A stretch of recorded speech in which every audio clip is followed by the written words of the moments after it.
Sinasabi, ayaw nilang tanggapin yung ating mga kamag-anak.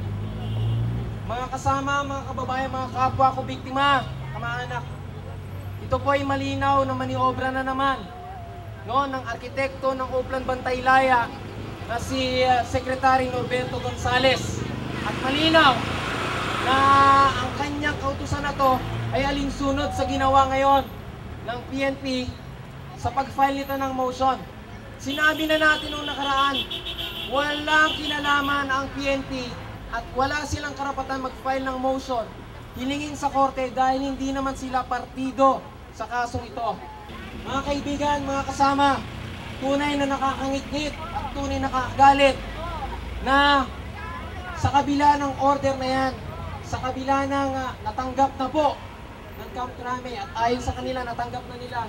Pero tulad ng binanggit kanina, kausap natin ang ating abogado, ang sabi ni Colonel Zaragoza, nakikipag-coordinate pala sila. Yun pala, ang PNP naman sa isang banda ay nag-file ng motion. At kaya wala po tayong aasahan na lilipat sila ngayong araw, bukas at sa Lunes. Kaya mga kasama, mga kaibigan, ipagpatuloy po natin ang pagbantay, ipagpatuloy po natin ang protesta, ipagpatuloy po natin na higit ang ating mga karapatan. Palayain po ang 43 health workers.